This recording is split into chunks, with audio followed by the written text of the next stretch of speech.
So, hi everyone. I hope you're having a great conference. We mentioned in the advertisement that we'd have a hacker here, but the problem is they're like children and animals. You can't really control them too well. But more seriously, we did a play at it, and it took about 35 minutes going, this is what's happening next, this is what's happening next. So it's not really good to see perform live, but it's interesting when it goes wrong. So I'm going to bring to life, I hope, the idea around security and privacy delivering change to the way we perform in business, our attitudes in business. And before I get there, I think the first message I want to deliver is that the awareness levels around cybersecurity and data privacy matters have grown massively within the past 10 years. So you can see at the slide, I've got this arrow which has 2007 at the beginning. And the reason I chose this date is that in 2007, the UK PLC, did not have a cybersecurity strategy. So the very first time that Her Majesty's government decided to develop a strategy and publish one was in 2008. So if you think about a civilized, industrialized, advanced, westernized economy not having a cybersecurity strategy until 2008, then I hope you'll start to take the first point I'm trying to make, which is that the awareness levels around this subject matter have grown massively in only a few years. And that takes me, I think, to two really interesting questions. The first is this, is that if awareness levels are rising quickly, are our entities, are our companies able to withstand the adverse scrutiny that comes with these subject matters? So that's the first question. And the second question is, does it really matter? You know, why would it be important? And I think in the context of an investors conference, getting to the money point is absolutely central to a conversation around cyber and data privacy. So at the top block here, I've got some of the actors, if you like, in the cyberspace. So we can see a global map. I don't know whether you can really make it out. We've got anonymous hacktivists. We've got a skull and crossbones to represent malware, and then we've just got a person in the street walking past a person in the street. So there's the idea here that cybersecurity encompasses a whole range of adverse threats, going from the wholly malign into the pure play fat-fingered negligence. So we have that idea. So the first point is that when we look at scrutiny and adverse scrutiny, cybersecurity from a failure perspective and privacy from a failure perspective has many, many adverse scrutineers, from those that really want to do harm to us, to the rest of us, people like me, who cause mistakes to happen in our daily lives in business. So we have this range of adverse scrutiny. But the next image is one that I think is less understood. So you would have heard about hacktivists, but have you heard of the regulatory bear market?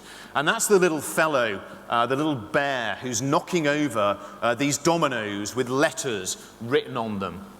And here's an interesting point, is that if we understand the idea of a financial bear market to be the epitome of negative sentiment, loss of confidence, and pessimism leading to a negative outcome, a sustained collapse of share prices, the last thing we would want to see is a regulatory bear market developing for cybersecurity and data privacy. Because if we do, then our entities, our businesses can predict trouble around the corner. And that's the whole point of this image. We do have a regulatory bear market. And this bear market consists of broadly four kinds of people. It has the idea of a statutory regulator. So for instance, all around Europe, we have data protection authorities whose job it is to regulate data protection law. So we have these people charged with official functions. We then have judicial regulators, the people who hear cases of failure in the courts. We also have political regulators, and we have citizen regulators too. Customers, consumers, employees, the people who frequent our hotels.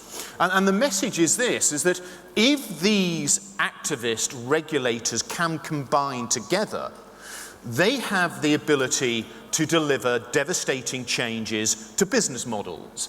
So the first example, NOTW, is the news of the world. And if you're familiar with this story of phone hacking, you'll be aware that there were citizen activists called the Hacked Off campaign, combining with political activists, for instance, the current deputy leader of the Labour Party, Tom Watson, combining with regulator activists, the Information Commissioner in the UK, and judicial activists, Lord Leveson, who led a judicial inquiry into phone hacking. And we know what happened to the news of the world. It doesn't exist anymore. So when we have a coalescence of security and privacy issues being dragged into the zone of regulatory activism, we can see the end to business models in that sense. The next example is the Data Retention Directive. This was the law that governed how telecommunications companies and internet service providers would maintain and hold communications data to be used by law enforcement agencies. And this law was demolished before the Court of Justice of the EU in 2013 by judicial activists combining together with regulatory activists and citizen activists. And this is the pattern of this image. The next one is the RTBF. This stands for the right to be forgotten. And what this was about was a Spanish activist who didn't like the fact that Google search engines could link to old content about him. And he combined with the Spanish regulator to go to the European Court of Justice, and what they delivered was change to how Google's crown jewel operates, global web search. So if you now conduct a search on Google in Europe, you'll know that at the bottom of the page there's a banner saying the results have been changed because of European data protection law. Safe Harbor was the EU-US framework that guaranteed the movement of data from Europe to the United States, and that was demolished by a regulatory activist community, a citizen activist community, and the Court of Justice last October, which delivered huge international press headlines. And what we saw only last week was the development of its successor, the Privacy Shield. So activism can deliver total change to business models. And if we understand it in that way, we can start to answer the so what question about cybersecurity and data privacy. Because if governments with unlimited taxpayer funds and access to the best legal brains and the best motivation to maintain a model can't succeed in this activist community, and if Google cannot succeed, then why will we be confident that our business models will meet with success when presented with adverse scrutiny? So that's the idea that we need to take back to our businesses, particularly when we're thinking about how we maintain the value of our investments. So the next place I want to take you to is the bottom left-hand corner. And this is the GDPR. I don't know whether any of you have heard the letters GDPR before. If not, this is a law that will be the most significant legal change in the European economy for data handling ever. It's as simple as that. This new law is huge. And just before Christmas last year, the European institutions reached political agreement about the GDPR, the General Data Protection Regulation, after 4 years of argument going through the European institutions. And this law will come into effect in the spring of 2018. And this will change everything about how we handle personal data, and it will change all of our attitudes around cybersecurity and privacy forever, in ways that we, at the moment, can still find hard to predict. So what's going on here? Why is Europe adopting a massive new law of this nature? The reason lies in the previous story. It lies in the regulatory bear market. You see, the point about regulatory law, it is to cure market imperfections. Now, when a market is not behaving properly in accordance with the norms that public policy require, regulation steps in. So if we have monopolistic behavior, if we have cartels and abuse of consumers, the law will step in and pass competition law, antitrust law, to cure those market imperfections. And this piece of knowledge is important when you hear, as you will hear over the next few years or so, that share prices don't really dip because of privacy and security breaches. The only thing that matters is share prices, and we don't see share reaction within the bad stories. If that is true, the answer is regulation, because shareholders and investors are not behaving properly. So what the law wants to do with the GDPR is to encourage us to behave differently when we hear about security breaches. For instance, to get rid of our investments, or to come down hard as shareholders on the executives of boards. And until we do that, until we see share price movement, the law is going to ingress further and further and further into your businesses. Now, one of the things I did want to do, if you've got the iPhone, is if you can pull your iPhones out and just go to the iPhone calculator app. You'll see that when you swipe up from the home screen, because you can see a little image, 2e plus 11, that to me is going to tell you a huge amount about your investment risk in this area. So the first thing that the General Data Protection Regulation will do is to put in place a brand new compliance journey for entities, governing absolutely everything that they do with personal information, so customer information and information about employees and business partners. And that compliance journey is it's a huge burden for businesses that's going to be very, very expensive to deal with and manage.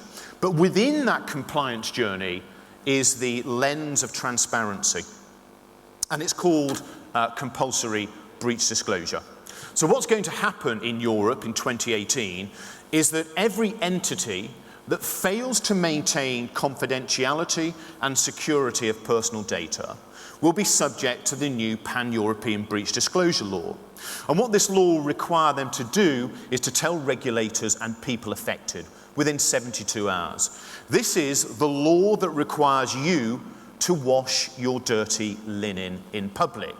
And the point about doing that is not only do you damage your brand and your reputation and your trust, that you equip the people who will be adverse to you with all of the information that they need to really cause trouble. So what we will have is massive washing of dirty linen that is going to have real financial consequences. Now, the first financial consequence is that major privacy breaches will be met or will be subject to a risk of financial penalties of up to 4% of annual worldwide turnover of a group of companies. So just work out the turnover of your group, work out 4%, and then you can start to see the amount of financial risk that is being injected into this area of the law and into the heart of your businesses. Now, that in itself should be something that would bring us out in cold sweats. This is something that should be concerning every investor into the hotel sector. But what's most ironic, if there is an appropriate word, is that is not the most powerful or important point of this new regime. That's not really where the pain is going to be seen. It's the reason why I asked you to get your calculators out. Now, before we start, I just want to provide a small experiment. I want you to give me just your most unhappy face. So there's a gentleman here, he's looking slightly perturbed. That will be worth about, don't smile, or your money will go down. That's worth about £2,000, about 3,000 euros. Let's have a look. You're looking circumspect. That's probably worth about 4,000 euros under this economy. There's a lady over there who looks somewhat puzzled and bemused. I'd give her probably 1,000. Now, what am I doing here? Is this new regime will entitle citizens to compensation merely if they're distressed or puzzled or confused or circumspect about how your businesses handle their data. If they discover that you're not obeying the red tape, they will be entitled under this new regime to compensation. They will not have to prove pecuniary loss and damage. They will not have to prove physical harm. They will just need to show their best Paddington Bear stare, and the European judges will give them money. And that's where the calculator starts to come in. Because if we look at some of the biggest security breach cases that have been visible in an era of non-transparency, we're seeing cases of over 100 million people being affected. And if you times 100 million people on your iPhone by £2,000 per person, that's the number you get. The number is so big, it doesn't even have a word. But if you flip your iPhone into landscape, you'll start to see the point I'm trying to make. That the financial penalty regime, the litigation risk in this area is so great that it can deliver, or this regime will deliver, the devastating change that I was trying to bring home when I told you about the regulatory bear market. If you invest in hotels, you invest in data, and your investment is now at enhanced risk. So where does this all go? It goes to the issue of vision. I'm going to come and sit next to Michael and take some questions in a minute, but it goes to the issue of vision. And I think for business leaders, it's important to recognize that other business leaders are taking the path that the regulators want them to take. They are taking the path of embracing the value of personal data and privacy and security. And they are changing their stance in society in real time. And I put two quotes here. So the first was actually in the Financial Times yesterday. The chief executive of TalkTalk Communications, a telephony company in the UK, a mobile network, a virtual mobile network operator. And what happened is late last year, TalkTalk suffered a security breach, and that delivered worldwide press attention, and the CEO had to defend the business in real time. And what the CEO said in the FT yesterday, as you can see, is being honest pays dividends. So transparency about failure pays dividends. My fellow CEOs are in danger of concluding the opposite. So she's detected a problem around the board tables.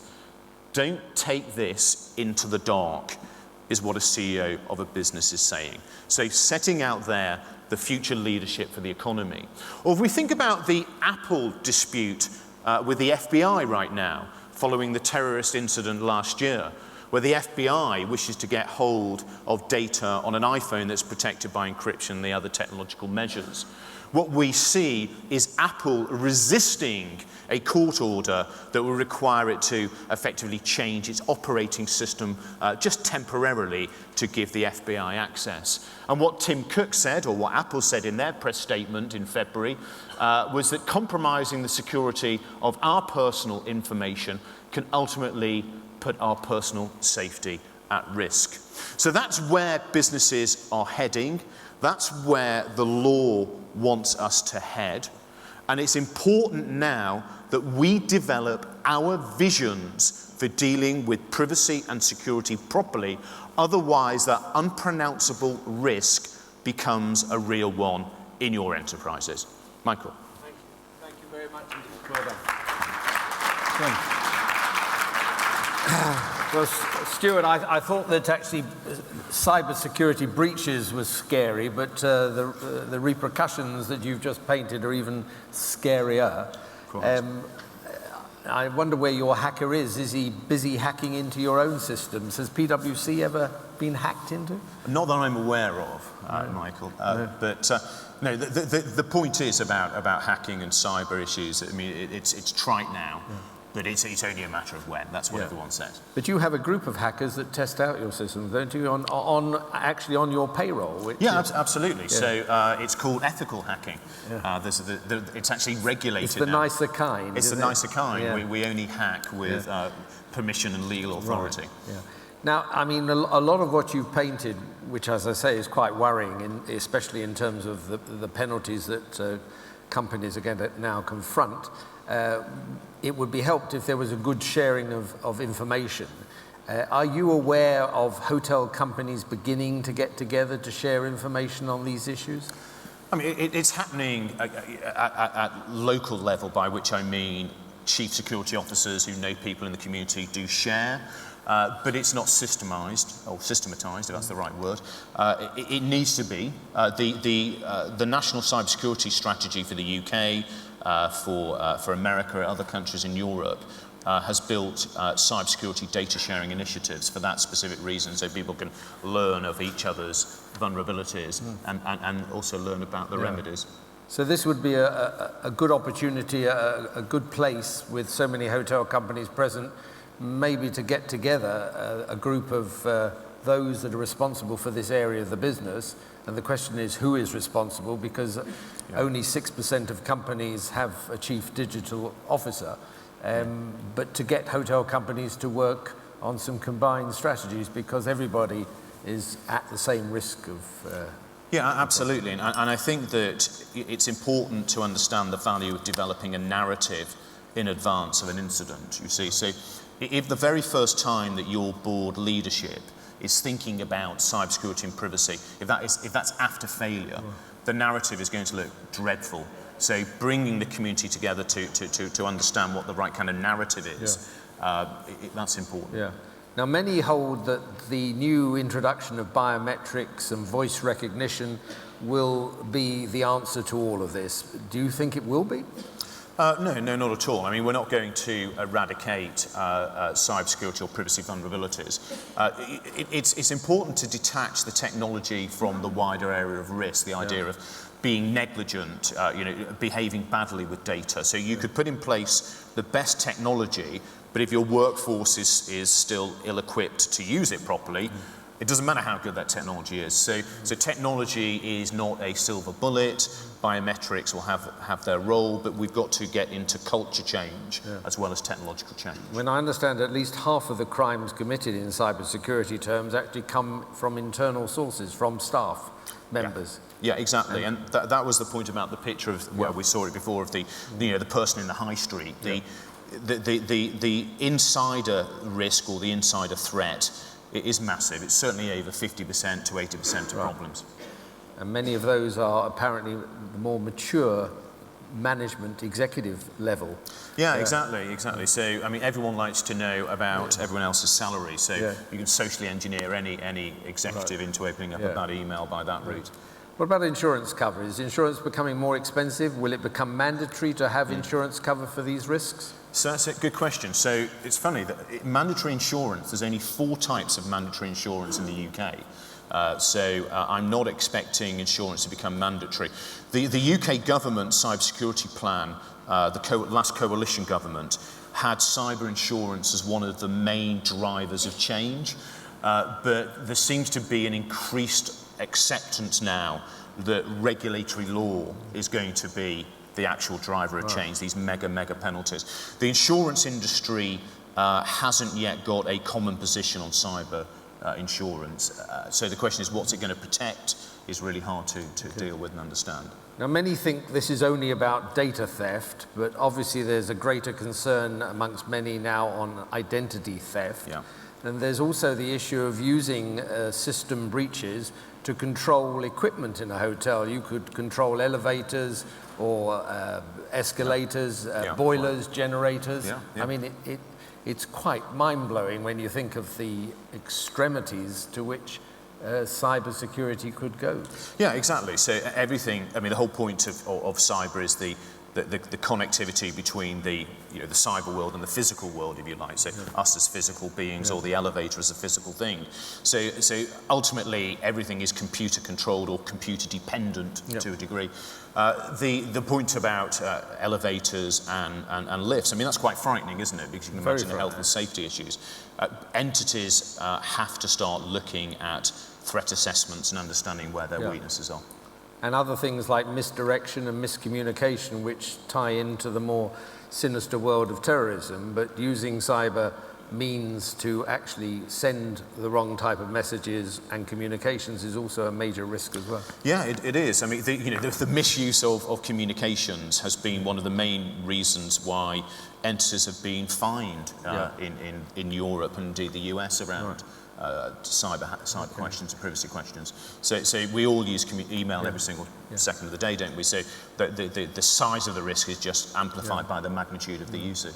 And going back to what might seem mundane, but using smartphones to book hotels and pay for hotels, and the use of credit card keys, which is now becoming much more prevalent. Are you worried about these sorts of developments? Are they easily hackable? Yeah. So this was the previous speaker's point, David, wasn't it? So what we get in the hotel sector is, we're at this point where we're going to embrace more and more new technologies. And I think it's a fantastic thing. So, I saw the visa thing and the secure thing. It's really clunky and adds friction. David was saying remove friction. So I think it's superb that the hotel sector is embracing new digital technologies, and it should be encouraged to do so. But it's just the recognition that you can't just put a new technology in without understanding the threats and the vulnerabilities that apply to it or come with it. And finally, how sure are you that your IHIF registration data is safe? Yeah, so do you know, I haven't got a clue, to be frank.